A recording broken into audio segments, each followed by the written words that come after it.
dirty clothes on the floor as those guys. I keep my house a bit cleaner than theirs, but like, you know, Yeah. still would be a shock. Back to the game here. TAS is going to take first pick again, but let's see what they build with their composition this time, because as Guri just said, they clearly didn't really know what they were doing in the mid-game there with the Vikings. We're going to see the ETC into Illidan. It's interesting that they do this ETC ban multiple times, especially considering they don't then pick up Muradin, and thus DsA gets Muradin, and it's just, I don't know, I find that weird. I think the Thrall pick is warranted, but I think he's a fantastic first pick. It's just the first ban ETC throws me off because then this happens again, and it's like, okay, so you guys are going to be playing with like a second-rate tank instead of a first-rate tank. I think it's because they're expecting Lion to play unusual tanks and succeed, but Diablo got banned last game. And who did he end up playing Dude, again? It's like, Stitches. Stitches. So I'm like, I gotta say, the Diablo play and the Stitches play, both of which I was not super fan of. Let's grab Greymane. And this is setting up for, I think TAS has to take Uther once more here away from DsA. Just too much good synergy. And yeah, they might want to. I think a Falstad pickup is probably really smart here as well. Like, yeah. He's still out there. It's Sky Temple. Pick up Falstad. The Falstad Uther, I think, would be a really nice choice here. It gives you a lot of safety in your draft. You do have Lion who likes to pick unusual tanks, so you're not too worried about that right now. Like a Johanna ban doesn't even make sense versus Lion because he doesn't like the player anyways. Yeah. Okay, Kael'thas, that makes some sense as well. Now, if they take Falstad here, it means that the rest of the draft is really weak for them because they've already shown all their damage. But yeah, I mean, yeah, they can't do anything sneaky from that point. It's like a tank and a healer comes then. If they don't take Falstad though, they might want to go ahead and ban him coming up. Yeah, I would agree with that. I still think Uther is a smart pick here. Not a must pick, but a smart pick. I just feel like DsA's draft is vastly superior because they grab Muradin and Greymane. They're going to take Kharazim. Now this is just like unprecedented choice. Wasn't expecting Kharazim to be picked up right here, but I think that this might mean that they're hiding something, and I don't know what that would be exactly, because what is Kharazim going to go really well with? I am a little bit confused by this, I guess. I'm like trying to guess. They're going to ban Diablo again. I think an Uther ban here is very much an awesome choice. Now that they've already got Kharazim, like, take him out, remove him. They're going to take away Abathur. All right, well, the Abathur play has been pretty awesome by Nitrogen so far, but they tried to counter him with Vikings last game, so clearly they don't like playing against him. I'm going to go back to Onyxian's Brightwing thing that he's got around his neck. Like, what if they go, like, Iron Fist's Kharazim with Brightwing with global presence? I'm just trying to guess, man. They did some weird stuff already today. Who knows what they're going to pick next? I just don't know, because, like, I understand wanting to get the healer. The thing is, Kharazim's a great healer. He is. He's got a lot more mobility than any other healer. I like him a lot. He's definitely one of those high-up healers that you can use, but I don't know. It's just the draft looks a little bit weird from TAS is all. Li Ming being picked up. This makes the TAS star pick less likely here. I like Uther here more. Just gonna, it gives you the 5th pick flexibility versus whatever the hell TAS is about to show us. We don't know. Like, I think it's better to grab Uther here, or Rhaegar, I suppose, if they prefer him, which I don't think they will with Greymane, and then save that 5th pick to react, because clearly something crazy is about to happen. We don't know what yet. Yeah, I definitely agree with that analysis. Like, whatever, because they need a tank, and then the other pick looks like it's going to be weird. Yeah. All right, so yeah, they do grab the Uther. All right. Also, by the way, kind of interesting that Falstad didn't get seen at all. He still could fit into TAS's draft potentially. Yeah. With a tank. Yeah, I mean, DsA could technically take him. It doesn't look like a great pick for them, though. Yeah. And I like that they left this open. Like, they could fill in with a lot of different heroes in this last spot. I think for DsA. We're gonna see Stitches, but who does he go with? You know? Yeah, I just don't know about this. One thing to mention too, like, amplified healing works really well with Kharazim, so maybe that's part of the reason getting Kharazim. Just looking at this bonus pool timer go down, and I feel like they didn't really have it fully planned out, to be honest with you, Artosis. See, the Falstad, I thought this pick would be where Karazim was. That's what I saw going on. But okay, I mean, this draft has actually come around very nicely for TAS. Obviously, they have to pick some sort of tank here. Tyrael. Wasn't expecting Tyrael. Rexxar! Yes! Rexxar, oh my god. Oh, I'm Whoa, so there's like a happy. bunch of cheers in the crowd for this one. All right, Rexxar. Everybody, I don't know, grab your favorite teddy bear because we're going into what might be the craziest game we've ever had in Super League. Wow, this is really cool, man. Who do you think won this draft? I have to give it to DsA. Really? Yeah, even with Rexxar, I don't feel like Tyrael fits the bill.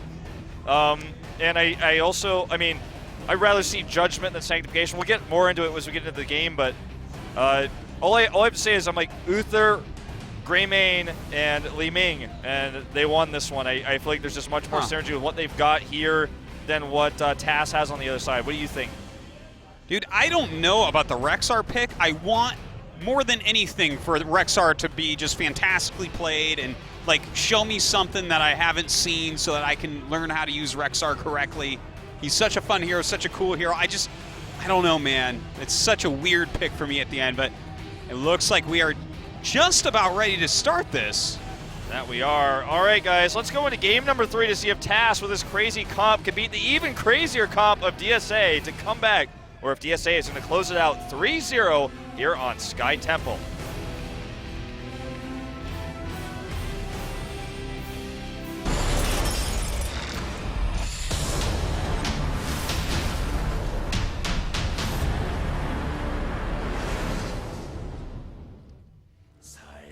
All right, DsA, Tist on Murid, and Reset is playing Rexxar. No big surprise there, actually, I'd say. Kinu on Uther, BDG for Li Ming, and Nacho Jin is going to be playing Greymane. All right, very excited about that on Reset.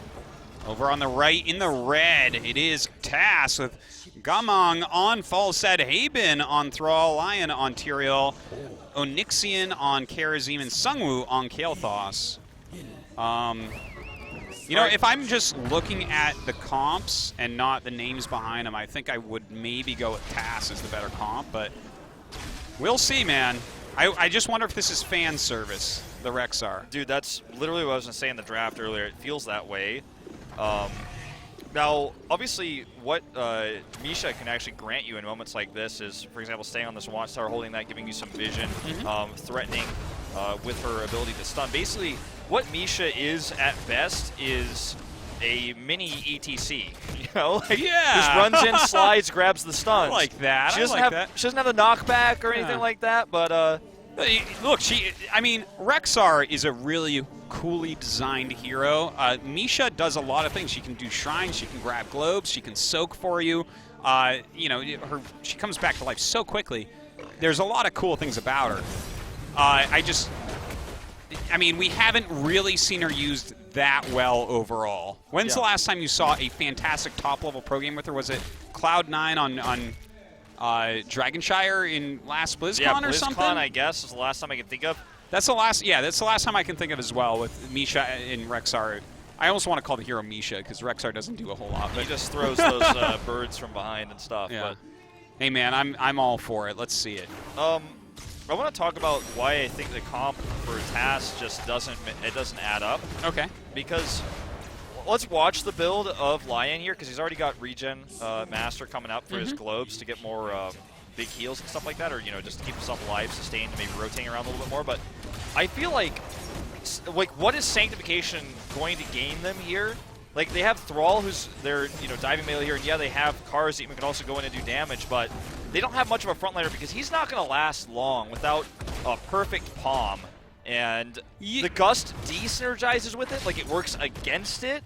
You don't want to gust them away from Sanct, like you might want to gust them into a Sanct, maybe if you do the perfect fly-in. I don't know, I'm not seeing it. Well, I do see what you're saying with that, but to be fair, Tyrael does have amplified healing. That goes well with Karazim. Yes. They have a ton of damage in the form of Kael'thas, Thrall, and Falstad, and to be honest, Tyrael's one of the highest damage tanks, so if they're doing get-in, get-out engagements, that could end up working out for them. Like, I'm excited to see how it goes, man. I don't know. Well, there's the Misha charge, and there will be the first blood in this game. A kill there onto Thrall. Bit of an ouchie there, but so far, you know, Misha doing a pretty good job. Rexar as well, I guess. Yeah. Basically, you know, like you said, Misha can stand at the front, fixate, I believe is what it's called now, and sit up there and basically be ready to give vision, also while being on the edge of the shrine to control it, and then be ready to grab a stun for a kill there.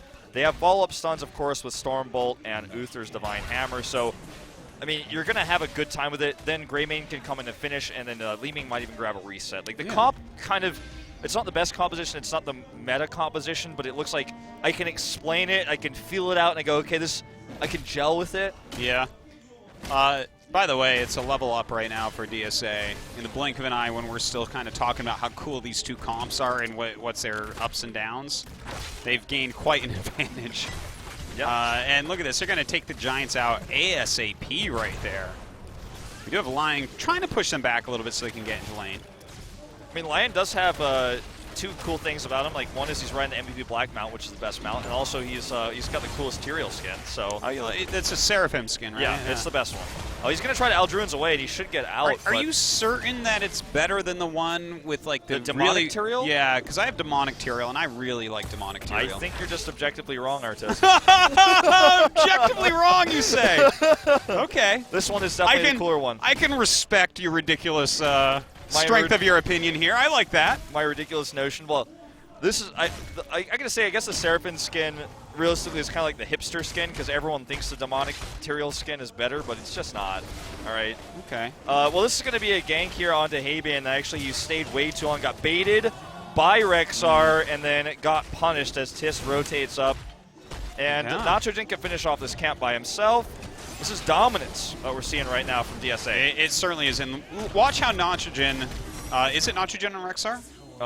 No, it's actually okay. Yes, EDG or whatever. No, Reset. No, I'm not. No, Rexar, Greymane. I mean, I'm sorry. Yeah, it's Nitrogen on Greymane. Yes. Okay. So Nitrogen is on Greymane. Yeah, I guess kind of is a fill character sometimes, even though we actually did BDG was on in both other games. So okay. Anyways, well, Rexar's going to be kind of like a bruiser in a sense here. Yeah. Like, he's the solo top laner that baits, in this case, Thrall, by, like, intentionally kind of losing the lane, then fighting under turret, then getting that one stun. Then Tist comes up for the follow-up stuns. I'm not sure what Lion's trying to accomplish here. He's definitely not going to be able to retake that watchtower. Yeah, they shouldn't think that they can really take watchtowers all that much. By the way, this is really nice how Nitrogen actually waited to cap that Bruiser camp, and now with Rexar and Misha, they actually have some of the better wave clear. Really, they're like, I don't know. I think they should actually be classified as a specialist, to be honest. Kind of the way that they play out a lot of the time, but he'll be able to clear that out and really put a lot of pressure on the lane. Well, Misha is going to go crazy, I believe, because the icons are updated. I think that's the one where she gets upgraded attack and stuff like that. It's not actually the Huffers. It's not Animal Companion from Hearthstone where you always get Huffer, but look at this. In my case, Leok. Look at Reset's position here with Misha, actually. They're just ignoring her. And she can actually get a big stun here. There's no follow-up because they're actually doing boss. So this is him just holding off the top lane while they're going to steal the boss, and then they're going to rotate up.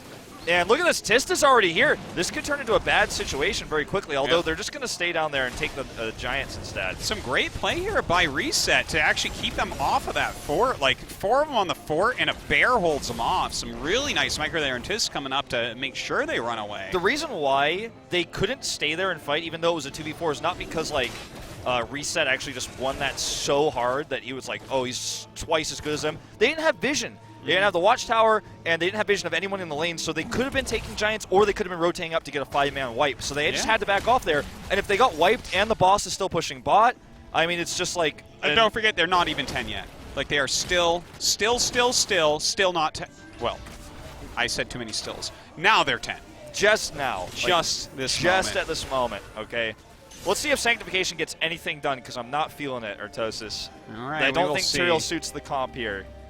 Well, he's going to have to use it pretty soon. It looks like we are going to have a battle coming up here. Look at Tiz positioning. He's afraid of nothing. And Lion going to have to use Sanct to save himself. The rest of everyone comes back in. Divine Shield goes down as well. Yeah, and keeping Nitrogen alive there, but not a whole lot actually happens in that battle. Just a couple of cooldowns traded. You know, I guess that actually went better for TAS in the form of cooldowns, but yeah. It's funny because like the only reason why he got a multi-divine shield basically from the sanctification was because they ran in because they were like, well, we got to get value off of this somehow, and there was just nothing to be had. You know, with Phoenix coming out, I mean, that's going to give a little bit of extra damage and zoning here. It's all about the sunderings, though. They need a good sundering into like a Sank engage with maybe Falstad blowing them into a good sanctification where they take that fight. Yeah, it's something like that. We'll see if they're going to be able to get something like that to actually go off here. They are starting to poke in towards this shrine. 13 is almost here for DsA. They are very close. There you go. They have it. They have that talent tier advantage now. That's a big, big deal. And burning Rage coming out here for Misha. Going to be able to do a lot of extra damage up in the front lines. And look at that. He's keeping Thrall back. Misha is this entire time. And Reset is using his axe damage. Like, this is some great Rexar play so far. Look at that sanctification. It does nothing for them. It saves them damage for a few moments. But where's the follow-up? They can't do anything. It looks like Tist is taking a lot of damage. It will escape. Meanwhile, Nitrogen diving in. Haven has to use Sundering to escape. He does disengage with it. And good positioning here from Lion to actually save him. Yeah. But everything that we're seeing from TAS is just barely surviving, barely surviving, barely surviving. Yeah. That doesn't bode well. No, it certainly does not, especially considering all their forts are gone. They've lost the gate down on the bottom, which is the lane where you get finished a lot of the time. Very much DsA favored once again in this game. I really did like, by the way, like especially fighting on that temple, if you have the watchtower there, it's really hard for them to engage on you or to keep it. And Misha's just making sure that they always have it. And also, she was keeping tabs on Haven, so she always knows at which angle the Sundering could come from if it's going to come down. So And listen, when he starts to Sunder, you could just charge Misha on him, and it gets reset, and you know it takes like 10 more seconds before he can do it again. So absolutely. And the thing is, it was kind of cute to me, was that the entire time Arrest is actually throwing his axes at the other heroes. Like, he's doing something else the whole time. He's pitting two heroes at once. Yeah. Showing that a high-level Rexar player will get value. Look at this position here for Resets. Misha again. Up at the front. Going to get a stun here onto Lion, or excuse me, onto Gomang. Yeah, doing some damage up at the front right now. Misha is hungry. And, well, they do gust him away while using the Sank, kind of both filling that same role like you were talking about, Wolf. Yeah, I feel like it just has even somewhat of anti-synergy there. It's just they're having to save themselves every time, but they get a net negative every time they do this. They like, use both for disengage, kind of, and, yeah. If you have a Greymane and a Thrall, or even if you're going auto-attack Falstad, this makes a lot more sense. If you've got a Vala, where the hero needs to be somewhat in range of a lot of AoE spells taking damage, and the fact that they're going to be invincible for just a few seconds while they get that damage off is where it really shines. Or if you're going for a crazy boss deal with a dive comp, if you've got Illidan, for example, all these places are good places for Tyrael. I feel like this Tyrael pick is like, well, we needed a warrior, like, can you play Stitches here? And they're like, nah, I don't want to. It's like, well, what about Tyrael? I mean, he's got the shield next to his name on the hero selection screen. Like, should we pick him? Here's I like that. You know, something that kind of gets me about it that I just keep thinking about is that I don't like the matching of Kerosene with Thrall with him, because Kerosene won't keep Thrall alive extra long to make the Sank, like, the game-changing move. So yeah, I don't know. It's just everything about it's a little bit weird. Almost every Sank has been used not even to help the team. Actually, it's just initially to help Lion, because he keeps getting caught because there's no peel, there's no tank. Look at this. Look at how much powerful Muradin is as a warrior. Here. Tist is playing as if this is you know, Hero League ladder. He is just jumping. He's dwarf tossing into 5 heroes, and they are running from him. Yeah. Don't try this at home, guys. Do not. Not even if you're 3 levels up like this. especially if you have a Rex on your team, don't do this. Yeah. Well, we need to put that disclaimer at the bottom of the screen every cast. Yeah, seriously. Okay, look, they get the keep there. Huge advantage still remains for DsA. Yep. TAS doing everything they can to stay in the game. They're down an entire talent tier once again.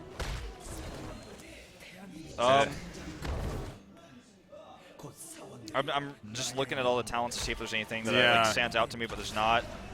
not at all. No. I think that's backdraft on Kel'Thas, which gets slow and maybe helps secure a kill, but with what? Like, backdraft with a Sundering to grab maybe they could kill Misha. Well, I don't know if they're going to get any Misha kills this game, Wolf. Let's be serious here, okay? I want to see some Divine Shielded Misha action. Well, I mean, hey, that would be cool. Yeah, that would be fun. I mean, look at he just instantly gets holy lighted. It Yeah. doesn't matter. Oh, Sungwoo not in the right place at the worst possible time. This is their moment, though. There's the Sundering, but look. The Sunder didn't hit anyone, I don't think. That was their best opportunity to take a fight, and it didn't go off. All right, well, they do deal, like, tiny amounts of damage here to Misha, and it looks like oh, that was a very good palm going down right there. Maybe they can turn it here. Oh, look at Reset's positioning again. Perfect. All the scaling advantages they have. What was that, Sank? Well, that was Sank and Gus at the same time for, like, the third time this game. Anti-synergy, and it as was I said, from after, the draft. It was after Haben died. Haben, who had just missed the Sunder on everybody. He hit Misha, but it was pre-cleansed. I think that's exactly what happened. It was like the Sundering only hit pre-cleansed Misha. That actually happened. I didn't notice I think that. that's Oh actually my what God. happened. That would be amazing. That's what we need a gif of right there. I don't mean to be harsh, but Well, I mean, this game is harsh. This one's really tough, man. oh god. Well, Ooh. I'm sorry, Karazim, that wasn't the play. Gomong dead. Did he think he was Tyrael with input away? No, he doesn't. Sacred Ground is on level 6. I mean, so. I consider Tyrael support, but that wasn't the one. That was not the. He just makes sure that the gust gets everyone away Yeah. by making sure that everyone's invincible while the gust goes off. I don't know, man. Yeah, that's about right. This was one of the most one-sided games that we've seen in Hero League ever, I feel like, including redemption games. Here we go, though. I mean, there you go. DsA wins with Rexar. Can take nothing away 0 from kills these guys. on anything, including Rexar. Nothing. Including Misha, rather. That's it. 0 deaths across the board, and DsA will take a 14-46 minute game to close out the series. Dude.